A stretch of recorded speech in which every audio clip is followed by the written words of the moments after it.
But first, we begin with breaking news out of Greensboro. A large police presence near a Food Lion store. New at noon, 2 juveniles are in custody and a man is wanted on charges of firing shots that hit several homes in Thomasville. Happening now in Burlington, police have made a second arrest in connection to a deadly shooting back in February. The now president-elect is getting ready for his second term in office after a decisive victory over Vice President Kamala Harris. Grief and outrage in Central Florida and across the country this morning as authorities search for a motive behind a series of shootings in the Orlando area. And this actually happened in the afternoon, kind of late, around 3:45, as some students were still at school, some getting out of school. Kenny Beck is at Cloverdale Plaza, where parents have been told to pick up those kids, and there are parents still there doing so. And Kenny, I understand you are talking to a parent right now. Our Maria DeBone joins us live from Raleigh this afternoon. And Maria, how much new funding are we talking here? We are continuing now to follow today's breaking news from Winston-Salem after reports of an active shooter this morning at Forsyth Tech. Tomorrow, Starbucks is getting festive. I love this time of year at Starbucks. It's rolling out its seasonal cups. There are 4 designs this year. Holiday drinks and menu items will also begin tomorrow. Lindsay will be first in line. Lindsay, you're going to help him out? I could use some coffee right now. I think, yeah, consensus across the whole board. Right? The question is, will we need hot or cold? A little bit of both. Yeah, I like the sugar cookie latte, though, to answer your question, Michelle. That's right. A good one. No sign of Ted Budd here yet, but we have seen members of his campaign around the area. He will be here tonight watching those numbers roll in this very important and closely monitored race for North Carolina's U.S. Senate seat. And it's quite a mess out here. I'm going to let you take a look at this water over the roadway here, over the bridge from the roaring river. This is just a testament to how much rain they have gotten. Former President Donald Trump spoke for over an hour at the Rocky Mount Event Center today to a packed house of people.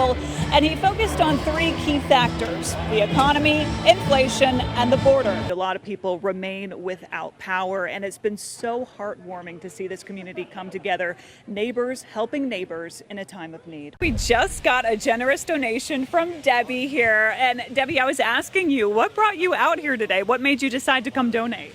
Lainey, I'm a fan of celebrating ice cream.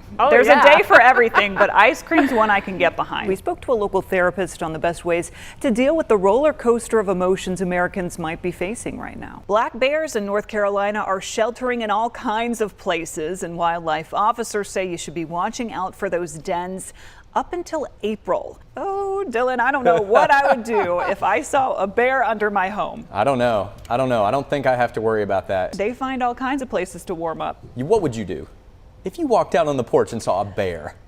I don't know what I would do. You probably can't do talk what about you're it not on TV. supposed to do. Burlington police are investigating after a man was shot multiple times. Officers say they found the victim on Peace Lane Saturday night around 8:30. First here at 10, the Stokesdale man accused of making death threats against FBI agents was in federal court today in Winston-Salem. Tonight in 12 Investigates, WXII obtained the full lawsuit involving a Surry County family who is suing a daycare after they say their daughter was injured there. But first here at 4, we are hearing from the father of a boy who went missing 20 years ago. This happened around 3:30 this afternoon, and police say it appears the vehicle accidentally crashed into the building. Thankfully, no one was injured. And we really appreciate everyone coming by, saying hello, doing some shopping inside the Lowe's Foods, and then dropping off some donations. We actually have a donation, it looks like, coming up right here. We can see if they want to talk to us. Sometimes people prefer not to, but let's check and see. Very nice. It is time to trick or treat. Save me a Reese's cup, will you? I will, and some M&Ms too. Appreciate it. First at noon, a security guard assaulted at a local bar. Now Winston-Salem police are investigating. According to police, this happened Saturday morning at the Thirsty Pallet Bar in downtown Winston-Salem around 1:30. Investigators say it began as an argument between 2 people, which quickly escalated into a larger fight. Police say a security guard was physically assaulted during that fight and were told he was taken to a hospital to be treated and has since been released. Police are still searching for those involved. Anyone with any information is asked to contact police.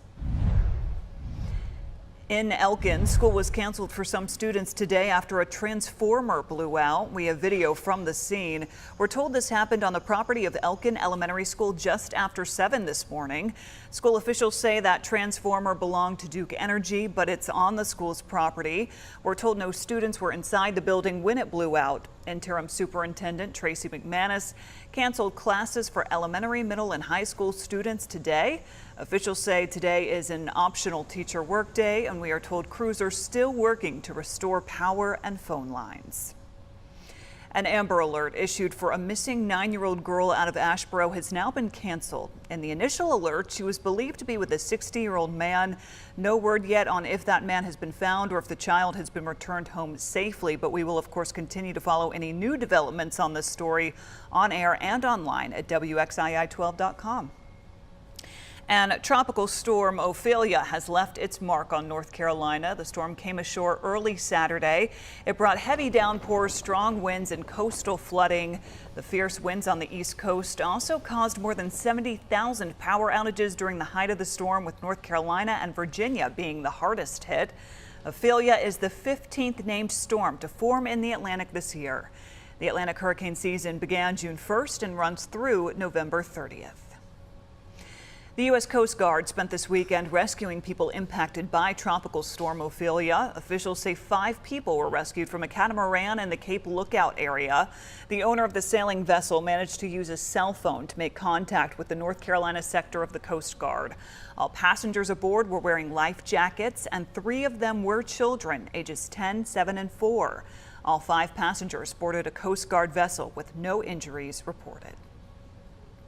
And with hurricane season in full swing, we do want to remind you about our hurricane safety guide to help you stay ready and prepared throughout the season. Use your phone's camera to scan this QR code on your screen for a link to our guide to make sure your family is ready for whatever comes our way. And if you've been outside today, you probably have noticed a lot cooler weather, Dave. We're finally starting to feel like fall. Yeah, you're right about that, Lindsay. And today may be the warmest day this week. So you'll see even some cooler temperatures yet.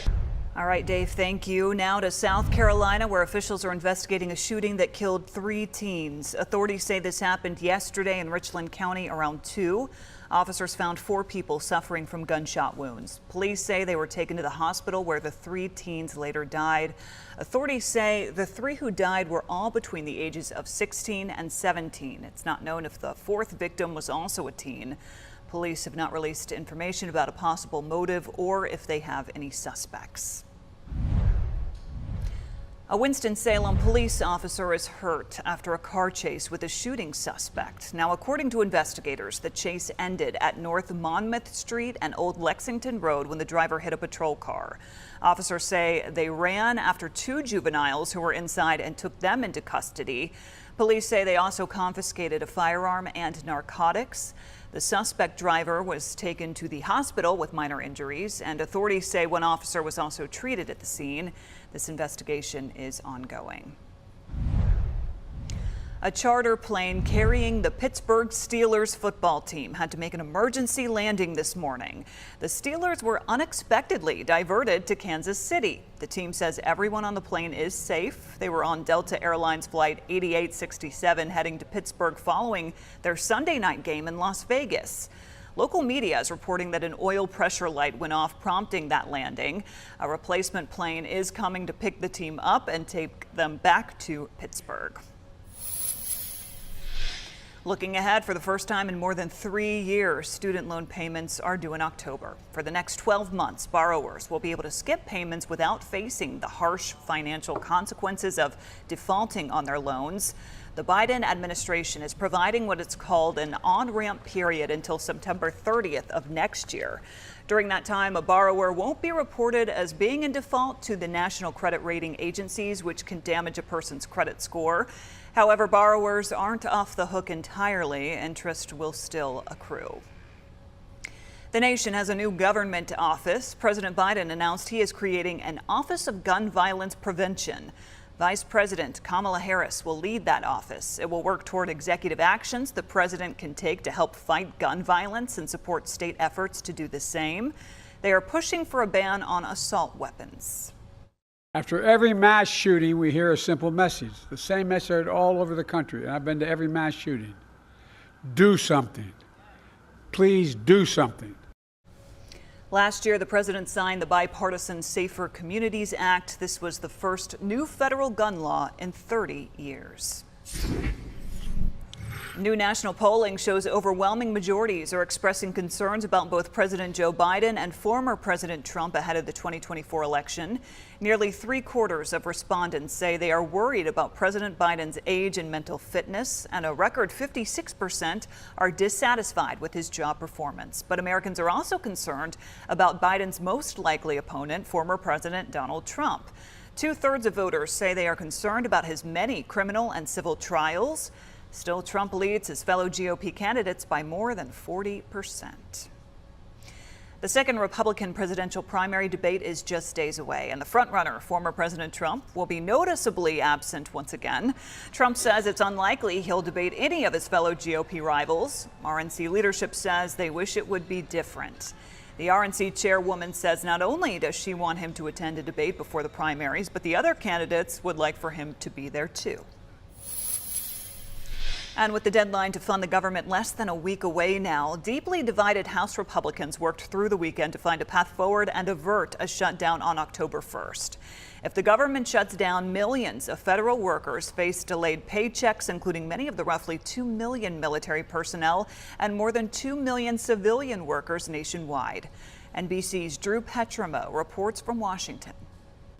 While pay for millions of federal workers would be affected under a government shutdown, Social Security checks would continue to go out, Medicare and Medicaid programs would remain intact, and the U.S. Post Office would remain in operation.